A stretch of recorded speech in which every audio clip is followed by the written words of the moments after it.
physios, osteopaths and chiropractors, GPs. More and more now, rheumatologists deal with shoulder problems as well, and I'm sort of at the bottom of the pile really, shoulder surgeons. So hopefully most of the patients that come to me have been seen and had some input already. Thanks, Vicky. So we're going to have a look at brief apologies, but it never harms to go through anatomy briefly. We'll look at key features in history. We'll talk about how to examine rapidly, and this is a 60-second examination. And then we'll talk about the common conditions with the key diagnostic features, but more importantly, when to image and then when to refer. Keep going, Vicky. Does that? Probably doesn't play, but so apologies if these videos don't play, but this was really just to highlight shoulder function, not to forget the scapulothoracic joint. So with regards to shoulder movements, 2/3 comes from the glenohumeral joint and 1/3 comes from the scapulothoracic joint via the scapulothoracic muscles. Okay. Then, of course, we've got the surrounding ligaments and capsule. With regards to the shoulder, these are generally lax ligaments, and that's what gives the shoulder its wide range of motion. Has it come through to you yet, so I can play it? Or actually, you could play that. It looks like you could have played on that. So if there is a video, you could play it for us. With regards to the glenoid labrum, it's a fairly sort of small structure, but it is thought to deepen the socket of the glenoid, and more importantly, it allows for attachment of the ligamentous structures. And of course, this is the structure that gets damaged in shoulder dislocations. Next one. With regards to the rotator cuff, we all know the rotator cuff muscles, but just to run through them briefly, supraspinatus mainly functions in abduction, infraspinatus external rotation, teres minor function in external rotation with the shoulder in abduction, and then subscapularis is the powerful internal rotator. If you could play that for us, possibly. So the function of the rotator cuff is rotation of the humerus, but it has really important function in dynamic stability. And therefore it's important if there's any instability of the shoulder, but it also provides glenohumeral compression. And in doing so, it optimizes the function of the deltoid. So it's really important if you have a cuff deficient shoulder, you lose that glenohumeral compression, and therefore you lose that optimization of the deltoid. The next one, thanks, Vicky. Hopefully that will play. So this is, apologies, it's a bit sort of jerky, but this is an arthroscopic image of a shoulder, arthroscopic video of a normal shoulder. You can see the glenoid to the right. That little hole there is a sublabral foramen, which is a normal anatomy. The humeral head is where the arrow is currently sitting. And now we're sort of starting to see the labrum and then the glenohumeral ligaments. That structure right in front there is the subscapularis tendon, the front of the shoulder. And then this is a nice looking normal long head of biceps.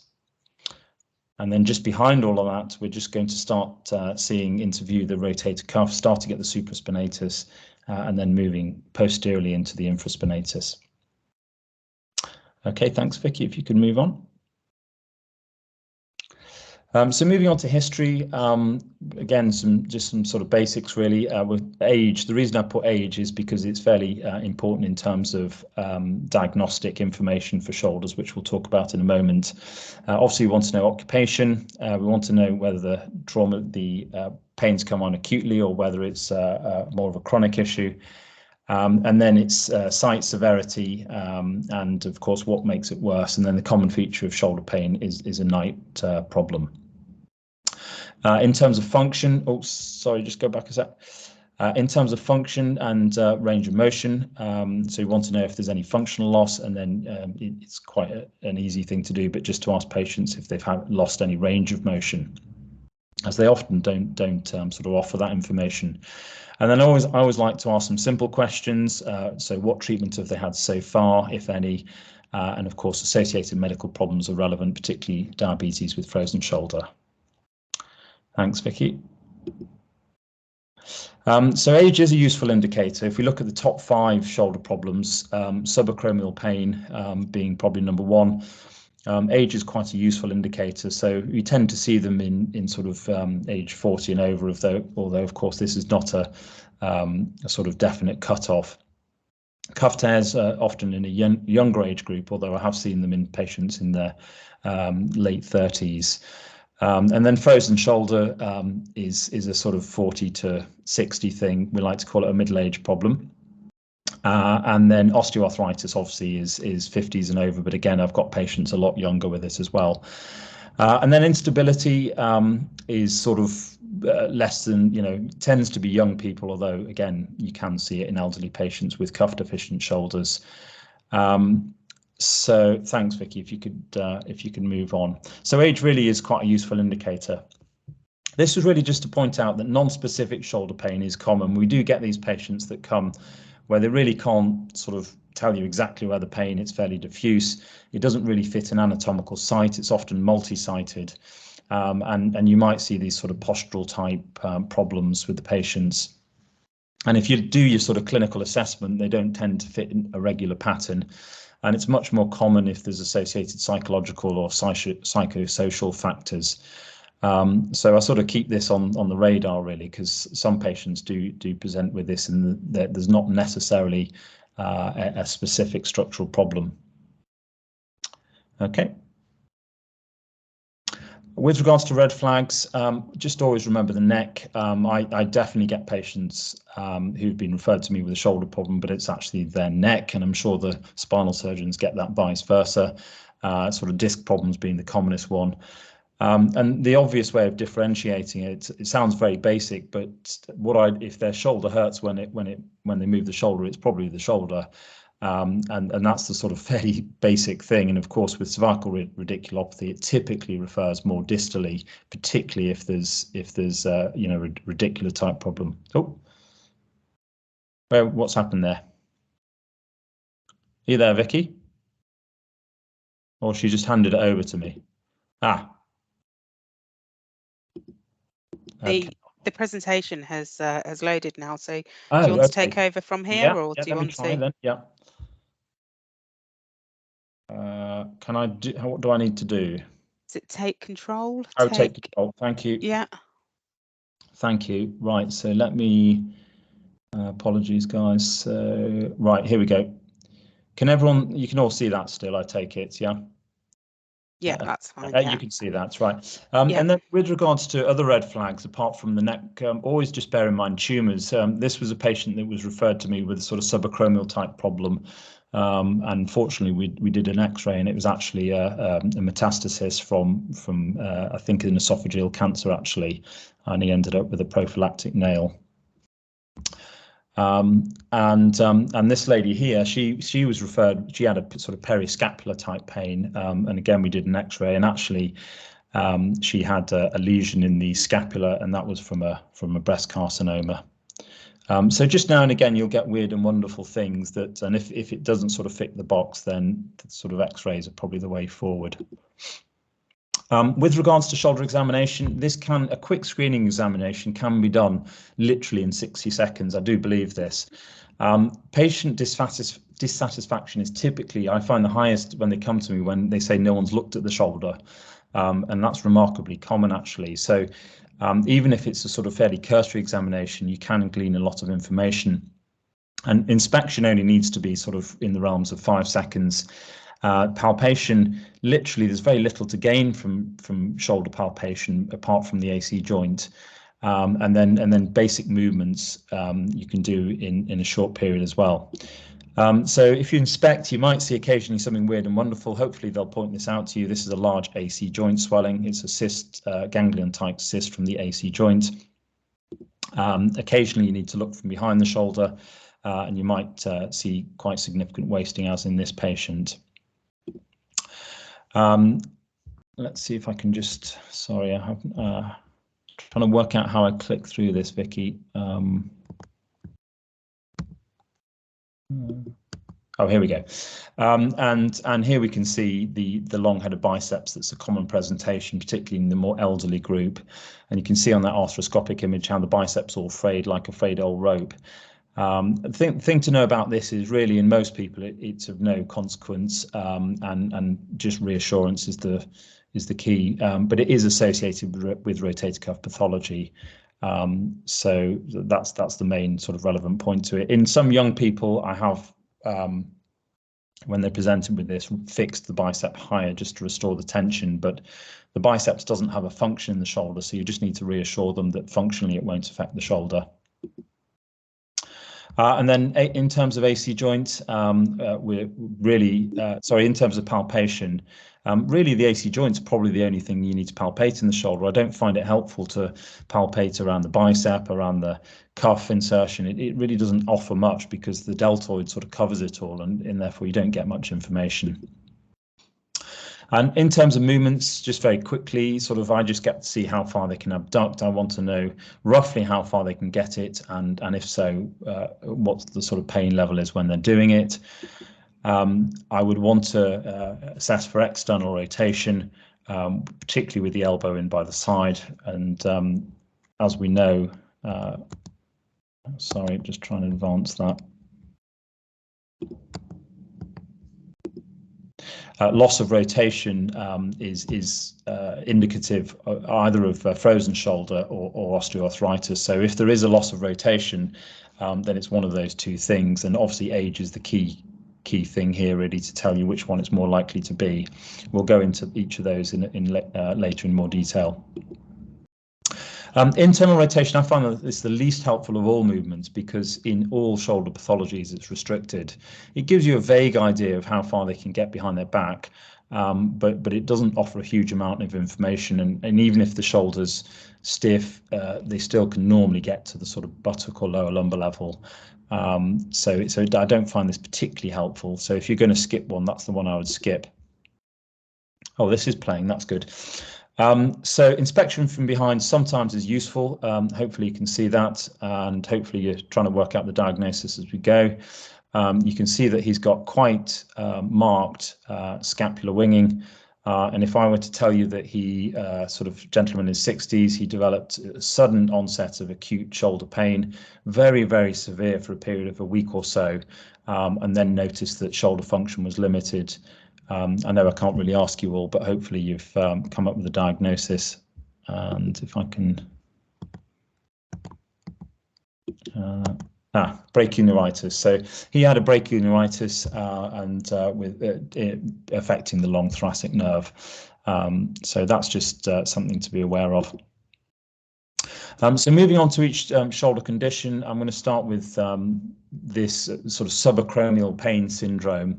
Or rotator cuff tendinopathy. You can name it how you want, but as you can see here, it's probably not best labeled as impingement these days. We used to sort of call it impingement.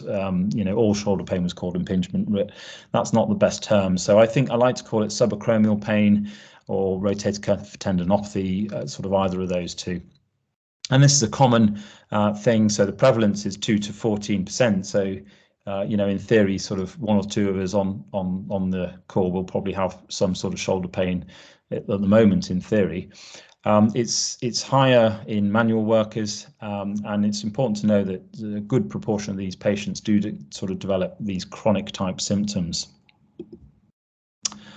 There's various theories. Sorry, just trying.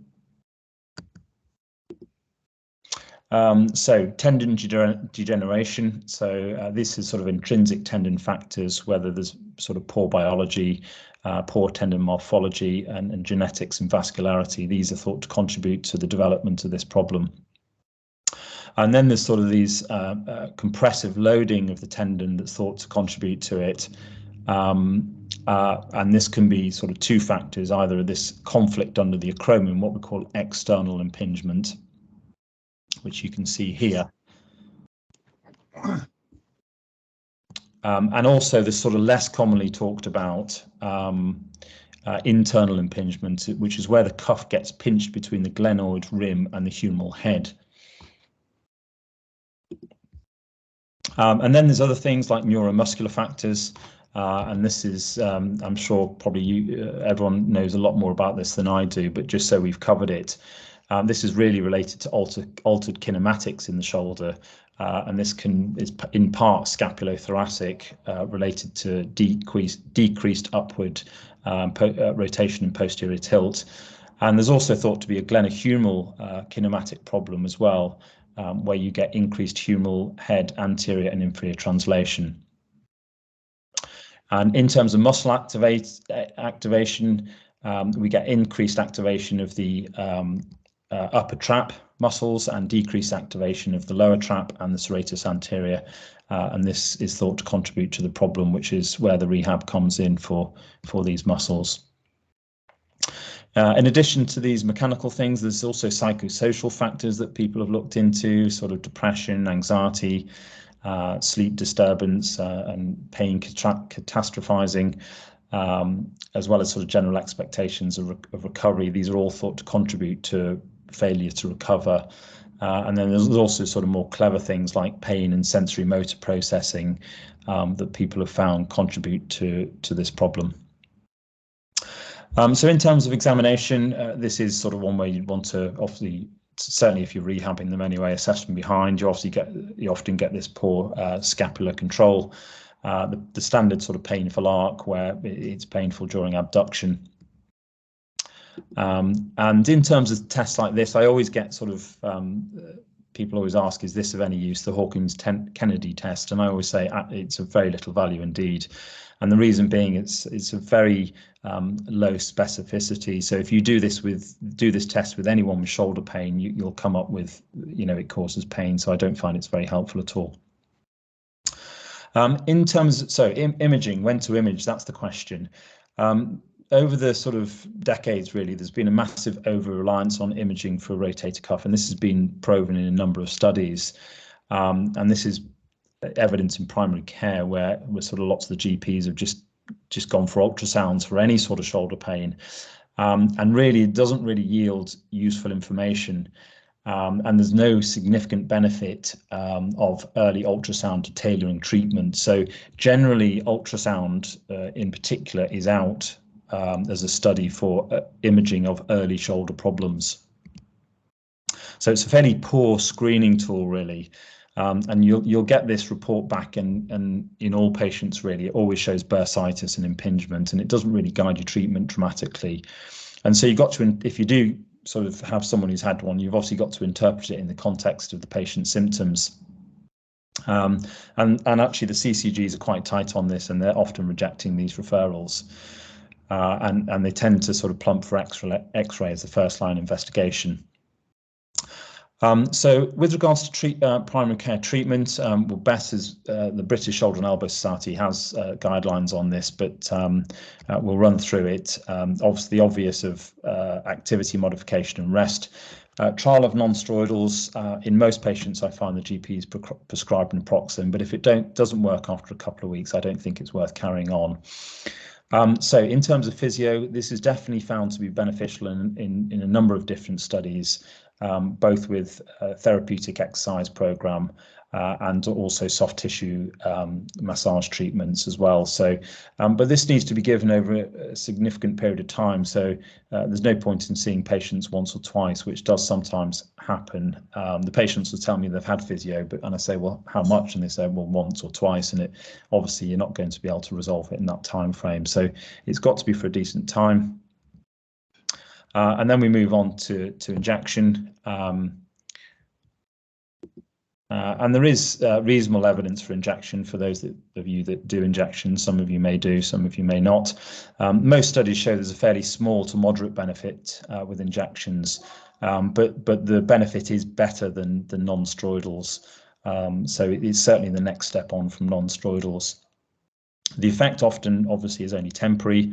And when the patients ask me how long it's going to last, I say that, it's how long's a piece of string. Some people get very good relief, but for some people it's of minimal benefit, and it may only last a period of a week or two. And then repeat injections. So some patients will say, what about if you do, another one in 4 weeks? And there's really no evidence for this. So you don't need to be thinking about that. And then a slightly higher dose, if you do them, is better. So for those who use depomedrone, it's probably better to use a dose of 80 rather than 40. Should this be blind or guided? I don't really like the term blind because it would suggest that you perhaps got a blindfold on or something. But do you need an ultrasound machine to guide it in? And the answer is no. So you don't have to use an ultrasound, and there's no proven benefit to using an ultrasound. If you do, the patients like it, but I don't. I'm not an ultrasonographer, so I don't use it. So I'm quite happy to administer them blind, and that's quite safe to do that. Let me see if I can play these. So this is just sort of how I would consider someone for an injection. You can see this gentleman is struggling with abduction. He's got a painful arc. I don't know, he's probably 50 or something like that. And so he's someone we've decided just to do an injection in clinic. It's easiest if you do them blind, as they say, through the posterolateral corner of the acromion, because that's really easy to feel. It's the easiest marker really on the shoulder, so that's how I administer it. Some give it lateral, but I think it's easier through the posterolateral corner. And this is a sort of sorry. I've got a question for you. Oh, yeah, sure. CSI and cuff tears. What's your experience with this? Is that steroid injections and cuff tears? Yeah. I'm going to get to that, so I'll cover that in a moment. Okay. Thanks, Vicky. Thanks. So again, the nice thing about these injections is, you can normally see if you've got a response within that short time, and you can see that he's got what we call a positive near response, whereby they responded to the local anaesthetic. So you can be confident you've administered it correctly, and that they should get some benefit from that. Right, so move on to the next slide. With regards to subacromial decompression, this has in the past been a massively overdone operation, and you'll be glad to know it's not really done so much. That was it was done, I think, really because it was an easy operation and people thought it would solve all shoulder problems, which clearly wasn't the case. So it's rarely performed in isolation. We often do this operation in conjunction with rotator cuff repairs or AC joint excision, but I very rarely do it on its own. And actually, if you do, you have to get prior approval from the commissioning group. And this is really born out of a study that was published in the Lancet that used a placebo, and it showed that there was no major benefit to subacromial decompression on its own. So moving on, we're on to rotator cuff tears. So that's subacromial pain, which is probably the commonest thing you'll deal with. We're now going to look at rotator cuff tears. So some facts. So cuff disease is a natural age-related process. So in theory, we'll all get it to a certain extent. Asymptomatic tears are extremely common. So over half of patients over 60 have some form of rotator cuff damage, and that's proven on MRI scan of normal people. Easy one to remember, over 80, about 80% will have a rotator cuff tear of some description. So it's a common problem. Doesn't mean it needs treatment, but it is common. However, it can be significant in some people because up to half of patients may become symptomatic within 3 years, and they'll get progression of the tear size. In terms of definitions, it can be termed a chronic tear, which of course is what most rotator cuff tears. Of course, you can have acute tears, and obviously the patients might offer the information that they've fallen and injured themselves. But a lot of acute tears are actually acute on chronic, and I have a job trying to explain it to patients, but what I try to explain to them is you already had some wear and tear in the tendon, and then what's happened is you've just made that tear bigger by falling over. And then partial thickness tears, and you can see at this top arthroscopic image here, that's a partial thickness tear. And I'm trying to liken it like having a sort of a pair of jeans with some fraying around the edges. You can see it's just a frayed tendon, but structurally it's still solid. And then full thickness tears are they can be measured in dimensions, but it's probably easier just to call them small Actually, I should have put medium in, small, medium, large, and massive. Symptoms of cuff tears, same as impingement, but they may or may not offer that their shoulder's weak, as some of them will say it's weak and they're struggling with overhead activities, but obviously weakness is a feature as well. As I've mentioned, it's really key to ask for a history of injury, and pain is, again, night's a feature, and of course it's worse with overhead activities. Again, apologies for just running through examination, but it doesn't do any harm. So supraspinatus, if I was going to test one of the cuff muscles, it would be this one. This is the only one they teach the medical students, is how to assess the supraspinatus. They don't know how to name the other tendons or examine them.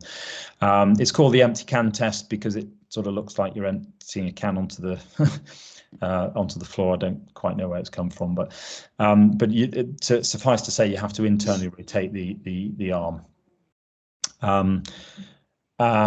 Infraspinatus, obviously external rotation, and the lag sign's quite helpful. So if you put the arm into an externally rotated position and it drops back, then that's a sign the infraspinatus tear is large and that it's a very extensive tear. Subscapularis, you can do a lift-off test where you have to get them to reach from behind and lift the arm behind. The problem with this test is often patients struggle with the internal rotation. So I tend to lean towards this, which is the belly press test, where they sort of put their hands on the tummy, and you should be able to bring your elbows in front of your body. You can see he can do that on the right one, but he's unable to do that on the other one. So that's the belly press test. Teres minor is a piddly little muscle. It works in abduction and external rotation. So it only does anything when the shoulder is abducted and externally rotated. But actually, if you think about it in life, we do quite a bit with abduction and external rotation. And one of those things would be getting your hand to your head to do your hair or something like that. If you put the arm in this position and it drops back, that's called a horn blower's sign, because the hand drops towards the mouth and it looks like you're blowing a horn. So pseudoparalysis. So this is a patient who had a fall, and hopefully you can pick out that she's struggling to abduct her arm actively, but passively she's got a nice range of motion. So sometimes I'll say, can you hold it there, and are you able to bring it down? And you can see that the arm's dropping. So she's got pseudoparalysis because she can't lift her arm, and she's got a drop arm test, which means she can't hold the arm of its own weight, of its own accord. So that equals a massive rotator cuff tear. So if you think you've got a patient with a rotator cuff, do your image. So whereas in subacromial pain, standard pain, we don't, if in rotator cuffs we do.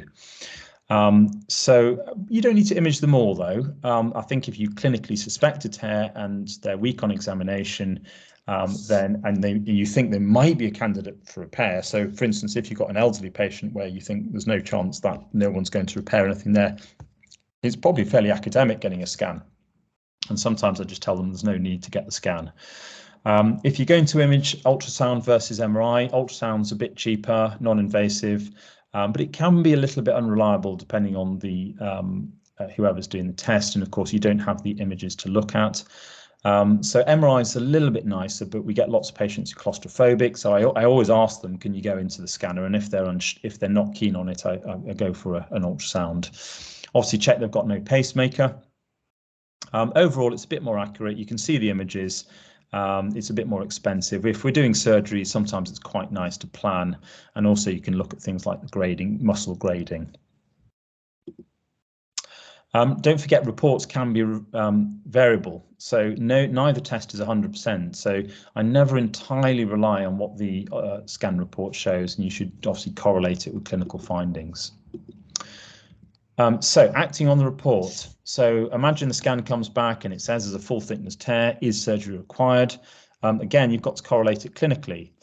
So certainly not always, and many patients have tears and they have minimal symptoms. So it's obviously symptom based, and it's very reasonable to give people with a rotator cuff tear a trial of non-operative treatment. That's absolutely safe to do. However, if it's an acute tear, they're better seen sooner rather than later, and that's because the tendons retract. So the analogy to here is if you tear your cuff acutely, it tends to sort of more ping off. I'm slightly exaggerating, but it pings quicker and retracts quicker, whereas a chronic tear is very, very slowly retracting. So that's why it's safe to leave those much longer, and they just retract very slowly over time. So there's a debate, you know, physio versus or non-operative versus operative treatment. And as I've mentioned, it's very safe to give non-operative trial. There's good trials showing there's evidence for physiotherapy. So I would always recommend this initially. Injections, steroid injections, there's some good evidence for these, but of course they're temporary at best, and we don't want to do too many. How many is too many? My sort of standard advice is I just sort of say 3 strikes and you're out. So I think if the injection's working for only a very short period of time, there's very little point in doing it. The exceptions to the rule are the patients that aren't fit for surgery and the more elderly group where you're never really going to do any repair work. So they're quite safe to keep injecting. This is quite a helpful study. 136 patients managed to live conservatively with rotator cuff tears, and they identified that outcomes were worse if they had a significant 1 centimeter. So 1 centimeter is a sort of medium-sized tear, full thickness tear. So if you've got a decent-sized tear and your symptoms are persisting for more than a year and you've got functional impairment and weakness, then you're going to do worse. And you might think, well, that's probably obvious, and it probably is obvious. What it means is if you've got a tear and it isn't getting better and you're struggling, it probably needs surgical intervention. So they're really the ones to refer to surgery. The failure to respond to treatment, persisting pain, poor function. Again, the acute traumatic ones, it's worth sending those in urgently. And when I say urgently, I don't mean sort of, you know, distal biceps within a week. I mean, you know, within a few weeks or 4 weeks, that sort of thing. And then, of course, I always ask the patients whether they consider surgery. I'm always amazed at the number of patients where I go through everything and then I ask them, so do you fancy that operation? And they say, oh gosh, no, I don't want an operation. So it's a very good screening question. Sorry, the cat's come to join me once it's dinner. These studies really are just to show that rotator cuff in young patients is a sort of different problem. So I mentioned, I did mention the young patient. So if you've got a young patient, if you have a rotator cuff tear in your 40s, and we've just operated on a colleague of ours who's only in his 40s, and he's got a rotator cuff, there's no way that he should not have surgical treatment, because obviously that tear is going to get bigger and bigger. So if people are young, it's much better off in getting it done. I'm not the best person to talk about post-op rehab, but obviously I do see the patients regularly post-operatively, so I know sort of where they're at different stages. And of course, you've got these sort of different rehab points in rotator cuff surgery. The sort of healing phase over the first 6 weeks, followed by the regaining range of motion, and then the sort of strengthening phase. So again, just to sort of highlight the different phases. I'm missing a picture there, but my picture was to say that no one size fits all. So patients recover at different rates, and some like to go faster than others. So I think really you just got to individualize it as you see fit for that patient. On the whole, I always think it's better not to rush rehab. There have been some proponents of accelerated rotator cuff rehab, but on the whole, you're probably better off taking it slower. And you've got this sort of conflict between getting the shoulder very stiff and also muscle atrophy versus getting it moving. But the way I tell patients when they come back to me at 6 weeks and they're stiff, I say, look, it's a good thing that your shoulder is stiff. I want it stiff. And if you can show me that you can raise your arm above your head at this stage, you're doing far too much too soon. Obviously, it's important for the communication between the physio and the surgeon if need be. And to back you up for sort of, you know, what rehab you do, the ultimate thing is you can do what you want, and there's no difference between accelerated or sort of delayed rehab in terms of outcomes. So that's rotator cuff tears. We'll go through all the questions in the end if there's some as we go. So what if we get lots of this? The tear's too big to repair. And in this case, obviously, again, physio is the first port of call, really. But here you want to focus on an anterior deltoid regime. Injections are fine in these people. I don't care. You can give injections till the cows come home because I'm not going to be repairing anything. So there's no real restriction on injections. People have tried to come up with newfangled operations, putting a little balloon in, which we'll talk about briefly, covering the defects with patches and tendon transfers, and finally, what we're leaning towards more, which is reverse shoulder replacement. So this is this little balloon, just so you're aware about it. It's I can't remember exactly what it was made of, but it goes into the subacromial space and you inflate saline into it, and it's supposed to act as a cushion between the acromion and the humeral head.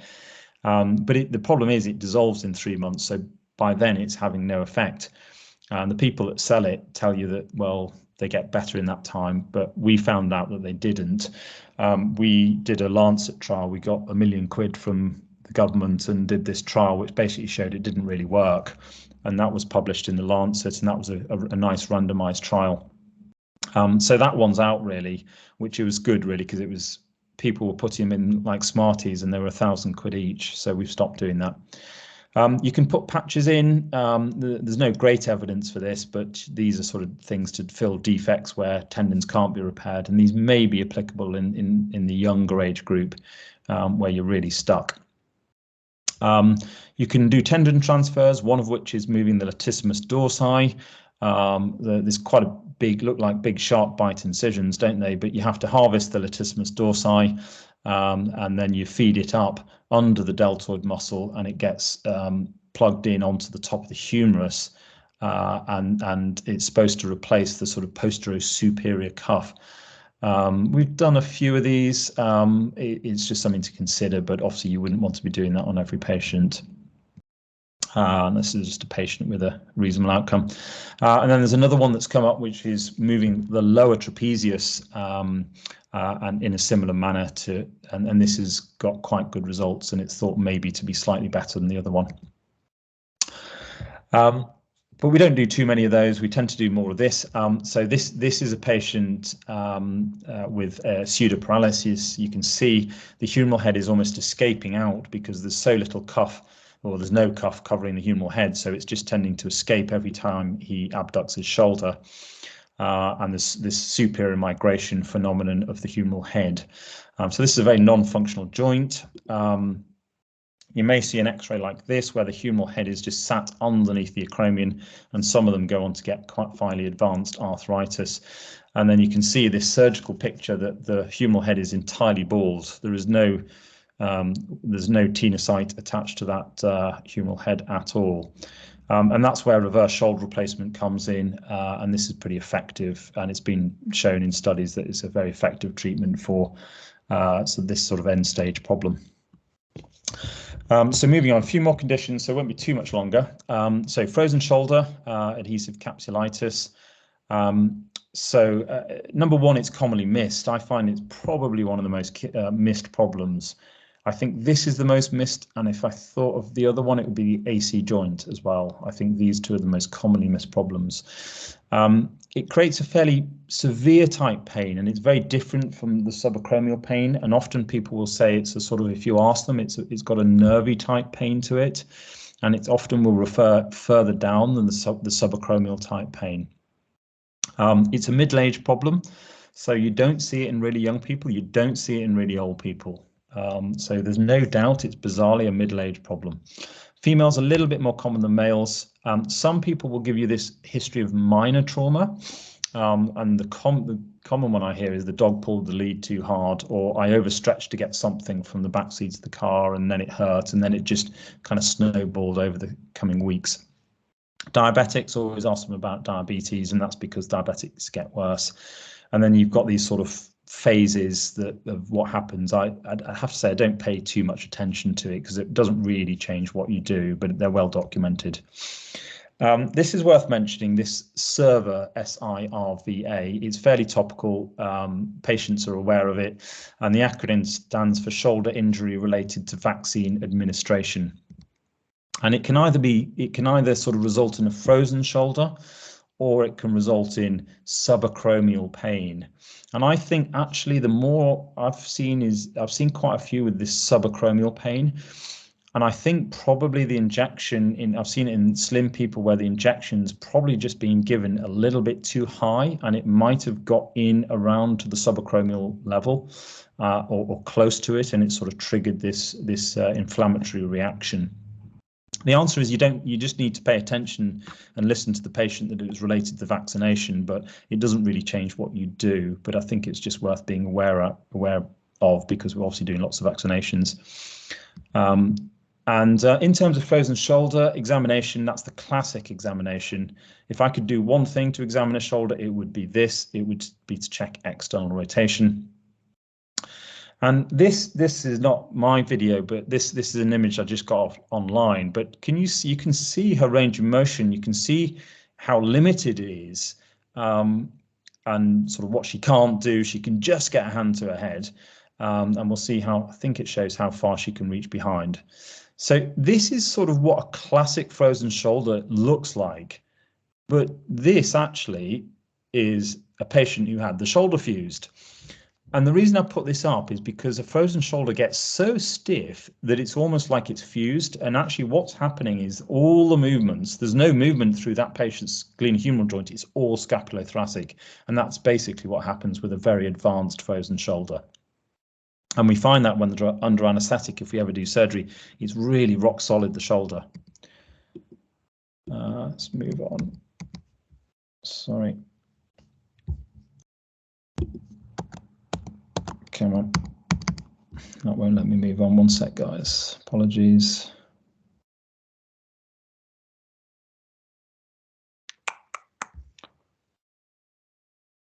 There we go. And really the only image you need to diagnose a frozen shoulder is an X-ray, and that's just to show that it isn't the other diagnosis, which is osteoarthritis. So in terms of primary treatment, you can say nothing, because I tell patients, yes, it's self-limiting, and in most people it get better. But in one study, only just over half had full recovery at 4 years. And if you tell people they're going to have it for in the region of a number of years, they won't take kindly to that. So you need to be reasonably proactive in the treatments. Non-steroidals, they help a little bit, minimal. I've put physio, but stretching can be painful. I get some patients, if you look inside a frozen shoulder arthroscopically, that's what the capsule looks like. And that's why I always think the name frozen shoulder is a bit of a misnomer, because actually it's not, patients think it's cold, but it's not. When you look inside, it's absolutely red hot and angry. And that's what generates the severe pain and inflammation. And that's why stretching them can be painful, because you're trying to get the shoulder moving against a really irritated capsule. So that's why capsulitis is a better terminology. And then intra-articular steroids. So if you're going to do a steroid injection, it's got to go into the joint. If it goes into the subacromial space, it's of no use at all. You may as well put it somewhere else. It's pointless. So it's got to go into the joint. I often inject it in through the front because I just find that a bit easier, but you can do it through the back. And you can combine this with an exercise program, and typically in combination, they're quite good. Capsular release surgery, hopefully that will play. Maybe it won't. No, sorry, it won't play. But that was just to show an arthroscopic capsular release, which is quite a nice operation. We only do it for the resistant, very stiff shoulders, you know, the diabetics and some people that really aren't progressing. But it is a nice, fairly quick operation. So osteoarthritis of the shoulder. Well, it's a bit like frozen shoulder, but the history is just a bit more chronic, and therefore it's quite easy to differentiate them. So it's often been going on for a longer period, but the presentation is the same. The only thing on examination is you can sometimes elicit crepitus from the glenohumeral joint that obviously you wouldn't get in a frozen shoulder. And the differentiator obviously is the X-ray. You don't need ultrasound scans or MRIs to diagnose this. In terms of treatments, well, it's the same as arthritis anywhere else. The standard advice, analgesics, activity modification. I sometimes do injections into the joint if they've got early arthritis or if they're really just not fit for an operation. And then, you know, physio to help maintain range of motion and keep the cuff strong. And then shoulder arthroplasty. So we have sort of two main types of total shoulder replacement. We have a what we call a reverse shoulder, which is the one on the left side, and then we have an anatomic shoulder. You can see the components there. And just to mention, there's sort of big debate as to which implant to use. The anatomic one is entirely reliant on a fully functioning rotator cuff. So if the rotator cuff's fully functional, then you're safe to do that. The reverse shoulder is a semi-constrained implant, and therefore has absolutely no reliance on the rotator cuff at all. So you're better off doing that. If there's any concerns about the rotator cuff, then we'll lean towards reverse shoulder. Because our population is more elderly, we'll tend to lean more towards reverse shoulder in the more elderly group for this exact reason. So younger patients with good cuff, anatomic, all the others get the reverse shoulder, which is why you might be seeing more of them around. Does this play? Yeah, it does. So 2 patients, one's had an anatomic, one's had a reverse. Again, I can't ask you, unfortunately, because it's normally I'd try and ask you which one's had which, but the answer is the one on the left has had the anatomic replacement. So reverse shoulders do slightly alter the contour. He didn't quite understand what I was trying to say, put your arm behind your back. Reverse gives some slight limitations and movements possibly compared to the anatomic, and also slightly changes the contour of the shoulder. So they're just the things to be aware of. See if you can move on. And on the basis of the fact that no one knew which was a better replacement, the NIHR, the National Institute for Health Research, has commissioned a study looking at that, and that's currently ongoing now, and we're randomizing patients now, and we're doing that in our trust at the moment. So finally, last condition, instability. So let's see if I can push through this. This was just really to show that these are the younger patients, and these are the sort of patients we're dealing with. So there's normally a traumatic type component to this. And they're the patients that obviously come in with an abnormal shoulder, and they need it reduced in the emergency department. And they, as a result of this, almost certainly they'll have sustained a labral tear, also called a Bankart tear, but it's the same thing. And that's where the labrum and the sort of capsular labral complex detaches from the anterior glenoid. They may have an associated slap tear. So slap tears is another sort of problem we see. That's not on its own, in isolation, it's not caused by dislocation. It's normally in sort of throwers and sometimes in traumatic injuries, but not dislocations. And then, of course, not all instability patients are traumatic. For those of you aware, this is you might have heard of this, the Stanmore triangle. But it's just really to be aware that lots of patients don't have traumatic injuries, and they may have these sort of atraumatic structural type problems, or they may have this patterning type problem. And a lot of them, some of them are actually in the middle somewhere, but that's just to be aware of. In regards to examination, this is where you do want to know the Baton score. That's quite helpful just to give an understanding of how hyperflexible they are or not. And then this is the apprehension test, where the arm's placed into abduction and external rotation, and they should feel that the shoulder's unstable. When we take these patients to the operating theatre, it's easiest for us to do this test. It's called the load and shift, and we can very easily sublux the shoulder out. And this is the sort of sensation that the patients are getting, something like this when their shoulder, that's happening to them. So what's the issue with dislocating your shoulder? Well, this graph's actually really quite old, but it stood the test of time. This guy's called Carter Rowe, and he basically mapped out age related to redislocation rates. And the take-home message really is that if you're young and you dislocate your shoulder, you've got almost 100% chance of dislocating it again. Different to that is the elderly patient, and if you're elderly, actually you have a lower risk of instability. However, you have a higher risk of cuff tear. And actually, that lady I showed you early on, she dislocated her shoulder. She went from a normal rotator cuff to a totally non-functional rotator cuff. So it's just worth remembering that if you dislocate your shoulder and you're elderly, think of cuff tear. And if this study found that if you're over 70, the chances were pretty much 100%. What's that, sorry? I'm not sure if you're on call. No, unfortunately, thing like unfortunately. I'll just finish up literally last slide or two here. So when to image, obviously if they've had any form of recurrent instability, if they're young and if they're involved in contact sports, and obviously again, are they patients that would consider surgical treatments? And if you do request a scan, this should be an arthrogram study, because this increases the pickup rate, the yield of determining if there's a labral tear. So you need an arthrogram for that. So recurrence rates, as we pointed out, age is a major issue, and the fact that if they're male and contact sports. So you consider surgery. This is a patient with a labral tear. You can see, compared to that previous normal arthroscopy, you can see as I'm sort of putting a probe down here, the labrum is detached. And this is the problem that predisposes them to this ongoing instability.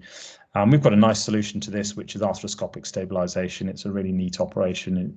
Patients do well from this. And that's basically just reattaching the labrum. So in summary, history and examination, obviously key to diagnosis. Importance of passive external rotation. Don't miss the frozen shoulder. X-ray typically now is the first line for patients who aren't improving. Ultrasound and MRI is sort of rarely indicated in the primary care setting.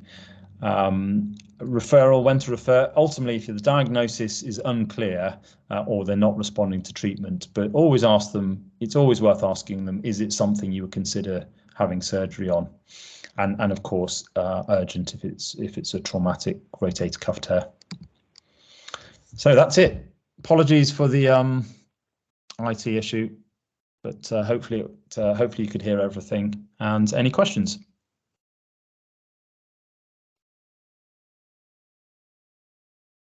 Do I need to hand back to you? I think I probably do, don't I? Yeah, that's fine. We don't have any more slides. That's absolutely fine.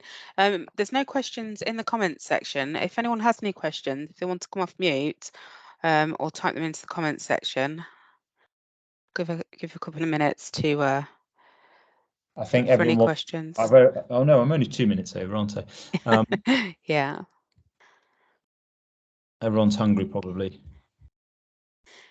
Yeah, it doesn't look like there's any questions, but well, I think we recovered quite well after our initial glitch and managed to get through the presentation. So thank you, Mr. Lawrence, and apologies to everyone for the problems at the beginning of the session. So I think that will be all of our sessions now until sort of after the summer holidays. So Mel, who's on the call today, she'll be in touch once a new presentation has been organised to let you know dates. I don't think there's any questions, and I think that's everything from me. So yeah, just again, thank you, Mr. Lawrence. And no, thanks for attending, everyone. Okay, right, that's brilliant. I'm going to end the call then. And Vicky, that's great. Thank you for organising it. No problem at all. Lots of putting up with my IT incapability. Yeah, no. Oh, well, hopefully we'll.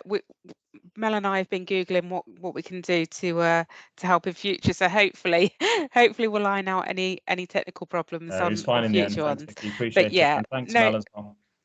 No problem at all. Lots of comments to say thank you, Mr. Lawrence. Oh, sorry, I think I just lost connection there. Right, okay then. Brilliant. Thanks very much. Have a good evening, everyone. Thank you.